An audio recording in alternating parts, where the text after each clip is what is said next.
here with Mo Gary.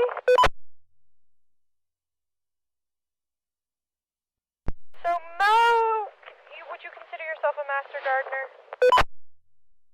Truth be told, I've never taken the Master Gardener class, but I know my husband, who knew a lot of the people at the university that taught the class, had always told me, no, you don't need to take the class. So I've been doing it for a long time, mostly trial and error, but help from other gardeners too. So you moved here 36 years ago, and that's when you started getting into gardening and became your hobby. It did. You know, my grandparents were amazing gardeners and grew up on a farm, and that was my fondest memories of growing up. And I don't think I think it's in my genes. Yeah, I couldn't help myself. And you were telling me you learned about gardening through trial and error, through your friends, through taking classes from the Missoula County Extension Services and their classes and your gardener friends. Yep, I think I'm pretty much, I don't trust things until I try them myself and screw them up, so yeah. So I think the trial and error was probably the main. But yes, no, anybody that would give me any pointers, I was glad to do. All right, and then in the off season, when you're not gardening, you're out in your studio making clay pots and vases and ceramics. If I don't have dirt under my fingernails, I'm just not happy. So I can't, it's a perfect matchup for me. So yeah, and garden art, one of my favorite things to make. All right, well, so I have a few questions about my garden, and we can head on in and just start from the top and work our way down. Let's do it.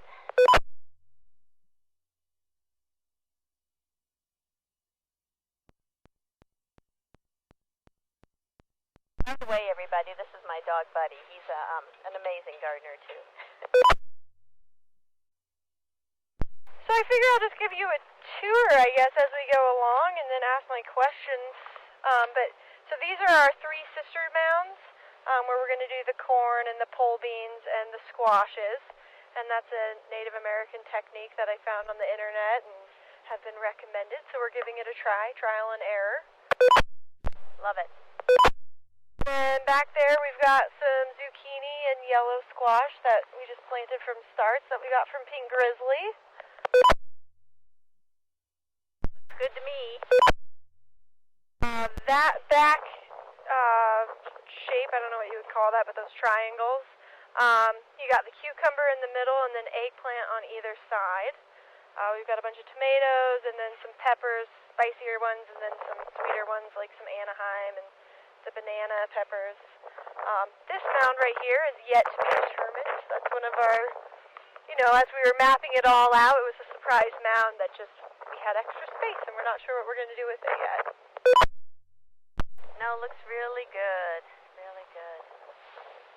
So fun, isn't it? A lot of work, though. It is fun. It is a lot of work. I did have one question that got emailed in from Jessie, who actually is in Missoula. She has a few tomato plants that she got, and they're looking a little yellow, like that one down there. And she said she planted her tomato about a week ago. They're droopy and yellowish now, and she wants to know what she can do to help them and if they will bounce back. It's kind of a hard question because it's hard to say exactly what, but our weather has been pretty crazy. And I know I thought I waited long enough to put my tomatoes out.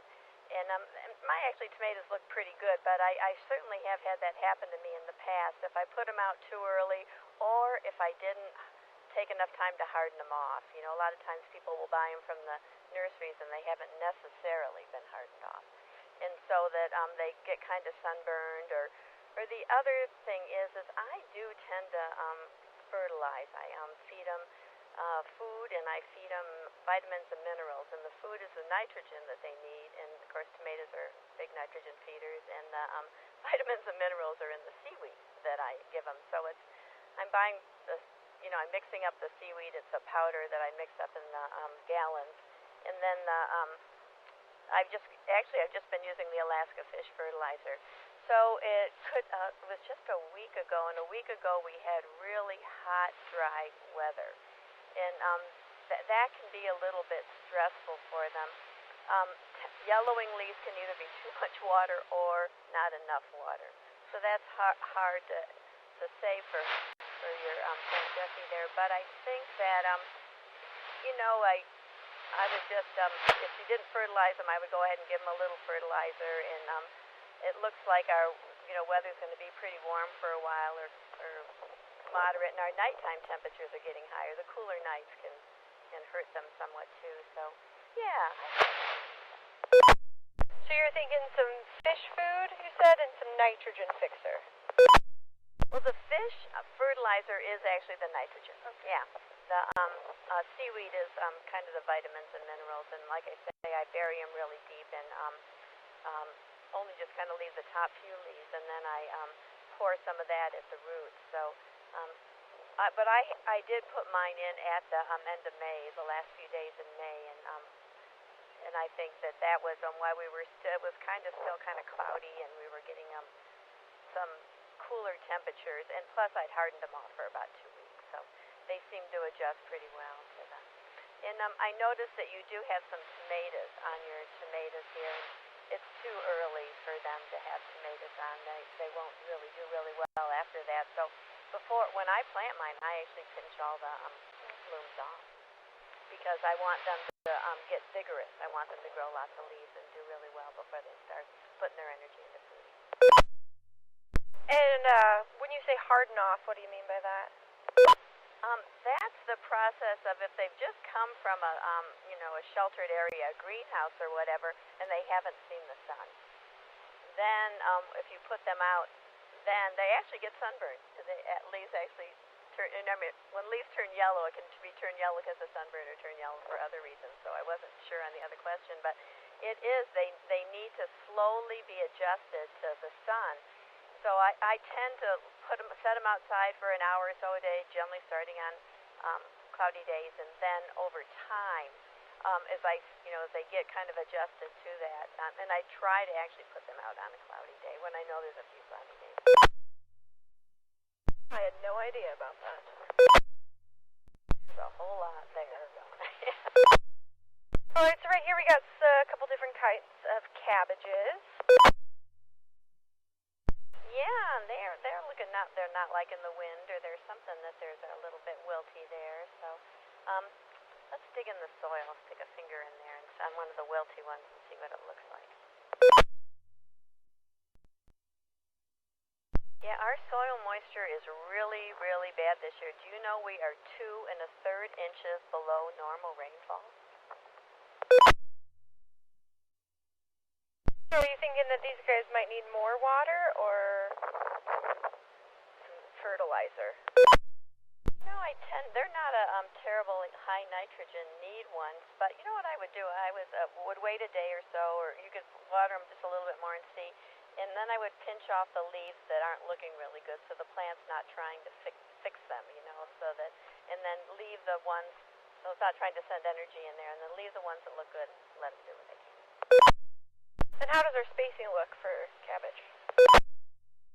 I'm kind of bad. I don't go along with any of the books, and your beds are really nice and high and big, and I saw all the manure you put in, so I would have actually put them significantly closer, because one of my ideas with this particular method is to let the plants mulch themselves. So I'm going to have you come over and look at mine, but they are, they're significantly closer, and of course my leaves are quite a bit bigger right now, but they're getting to where that they're preventing weeds underneath them for that reason. All right, and then we got cucumbers right here, and I've heard cucumbers need either like a eggplant or a tomato cage or something what you would put your peas on. Is there anything you would recommend? Well, I've tried about everything, but actually this year I'm using the tomato cages again. Last year I built this structure, the kind of a fencing type thing, and had it between poles, and then they did okay on that. But I'm thinking that I made it a little bit too high. But I put kind of tunnels over them and let them go up and over the tunnels. But I think that the tomato cages is probably a good thing. This year, like I say, that's what I'm using. Trial and error. And so we got 3 at each end. Would you put any in the middle? That was kind of what the little tag that came with them recommended doing, so that's what we did. But in my garden, I'm really big on companion planting, and particularly companion plants that I know don't deter bugs. So if you come over, I've got marigolds sitting everywhere, and actually my calendulas volunteer like mad. I'm just pulling them like crazy, but I'm trying to put plants all around them too. And I love flowers in the garden, so yeah, no. In fact, if you want some calendulas, please come over and I'll dig a bunch up for you. so marigolds or calendula would be a good thing to plant in between some of the space that we have in our garden. Oh, yes, and nasturtiums that I affectionately call nasties. Yeah, no, they're great, and they kind of go around the ground. And they're another thing, particularly flea beetles. If you end up getting any flea beetles, they will attract them like crazy, and they're eating the nasties instead of your goodies. All right, and so here we've got potatoes, and we're doing it in a very classy way here with these tires.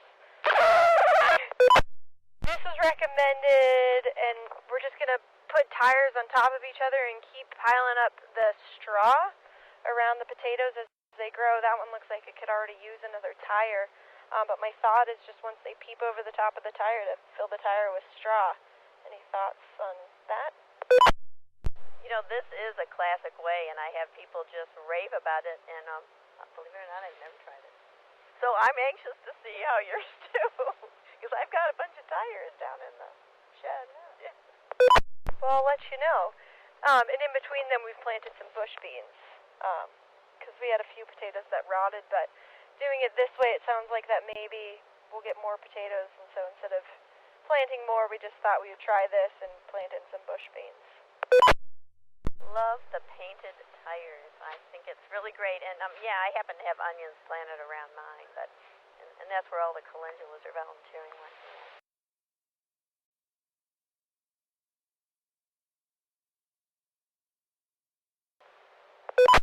So would you eat it in like a salad?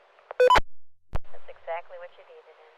You know, some people do like to steam different things, particularly the mustards, but I'm not a big fan of it. But I think that it can be steamed too. Look at your peas, they're great. Yeah, they're all doing really well except for this row. Just, I don't know what happened in here. They just didn't come up, and it looks like maybe the wind blew the fence and broke these few that were coming up. And I was wondering if you had any insight as to maybe why one didn't happen. That's pretty bizarre. No. They were all planted at the same time. Same time, and I think this actually might be even the same type as pea as the ones on either side of it. Now that's one of the things that one time my counselor asked me what I wanted on my tombstone, and when I came back the next week, I said I want to put that I was a good gardener, and she said to me, well, then you're done, and I said, there's no way. Gardeners are never done. You know, there's always learning to do, and like scratching your head, what happened to those peas? Right, the mysteries that happen. And here we got, our lettuce and kale and our bok choy and Swiss chard and, yeah, here's the kale. It looks like, would you cut this whole bed of spinach because it's starting to bolt? You know, I've been frustrated with spinach because so many I've ordered varieties that they call bolt-free or they can survive the heat, but, I don't even know if it truly exists. Nowadays, when I plant it, I try to plant it in a super shady spot. And yeah, I do, and you could, sometimes I'll taste some of the leaves, but yeah, you do want to pull the ones that bolt. But you can check and see they might still be okay, but of course, the more they get involved going to seed, the more bitter they'll be. It's a bummer. So you would just pull those ones out by the root then? That's what I do. Sometimes people suggest cutting them if they think it's going to disturb the plants next to them. So, because they're all pretty nice and tight in there, you could consider that too. And so we were planning on doing, as this one grows, we plant this one and, having kind of alternating beds. Do you think it's time that we should plant our second bed? Yeah, the rule of thumb is 2 weeks, and I do it until I forget to do it. But I always try to get it later in the summer one in, so I have things in the fall. Because a lot of times other things are getting ready to eat, and I have way too much food, so I don't really care if I'm having beans instead of a salad. It's fine with me, or Swiss chard or whatever. Yeah, and our kale and our Swiss chard and even the bok choy did weird things because we planted the whole bed, and it's just, 4 kale plants, 2 Swiss chard plants, and the bok choy, maybe there's like 6 there, so. Yeah, I didn't do bok choy this year because they bolted so quick on me last year. But I'll tell you, I had the exact same thing happen with my Swiss chard. I don't know if it was because I planted them and then we had that really long dry spell. So I'm worried that, and I didn't have my irrigation going, and I kept thinking, should I take a watering can out and water them? But I think the problem was probably the seeds just dried up in the ground. But I do have a few, but actually I think yours are a little further along than mine. I'm like, dang. So, could we replant Swiss chard around there and bok choy around those ones? Definitely. And those probably just bolted because it got so hot so quickly and dry? Yep.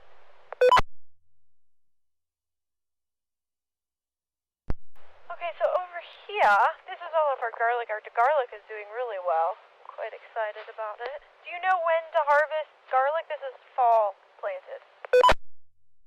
Oh, those look great. These things are called skates. And people will, cut them off and actually saute them. It's kind of a delicacy or something, but you do want to get those broken off because that will take energy away from the bowl.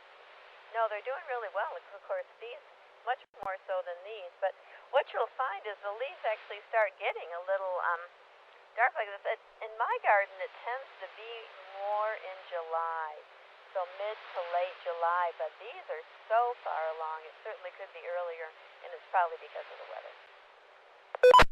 Those big ones down there are jumbo garlic, and then these are the regular, I guess, garlic you would usually buy from the store. So it's 2 different types. Okay, that makes sense. Those were like, those elephant garlic things? I think. I don't remember. It was in the fall we bought them. That was so long ago. I know I tried to keep, years I tried to keep a journal, and now I'm just, whatever. Here we have a few volunteer potatoes from last year. You can see coming up.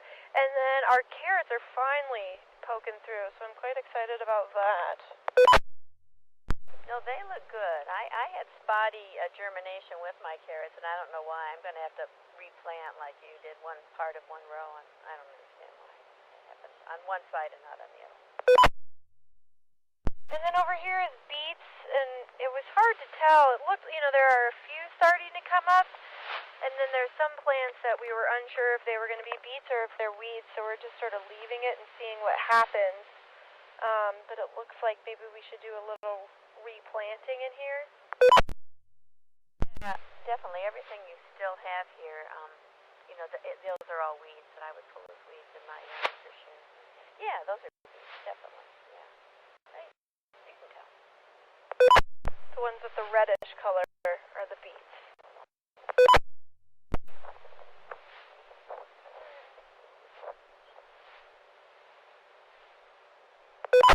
So we had some radishes, and then we had parsnips, and it didn't look like the parsnips came up at all. We got a few radishes, and then we replanted radishes between those stakes just because it seemed like, I don't know, maybe it was that dry snap that we had and didn't have the irrigation set up for, and they struggled. That'd be my guess. So that comes to watering, and we talked about watering a little bit the other day, and you had recommended about 40 minutes each station every morning and try to get it before the afternoon sun. So we're starting at 7 in the morning, but we've got 5 different stations, and it finishes at 10:20, and 40 minutes in every spot. And the other question I had was, we have a few places that will be overlapping. Will those areas get overwatered? Um, they probably will a little bit, but this year is kind of throwing me off with the low soil moisture, so it'll be interesting to see if those areas do better or worse than the others. And you can change them a little bit if you can tell, if you see that you're getting there's a big difference in how things are growing. So, yeah. So just leave it as it is and experiment, huh? I think so. Yeah. My garden is on a drip system. But I do know that at different times I do supplement it. Like I say, right now, because our days are so long, it's really hard to figure it out because especially on a nice hot day, they just get so intense sun for so long, so they almost need more then. But as the summer goes on and the days get shorter, so I'm always kind of adjusting. I've got a rainbird thing, so I can program it. So, but it's like if I don't walk through and look at everything, at least every other day, then it gets away from me. So, I guess, you were saying that there's some plants that you would fertilize throughout the summer, like the tomatoes, and you would give it the algae and the fish fertilizer. Are there other things that you recommend that would need that, and plants that would not need fertilizer?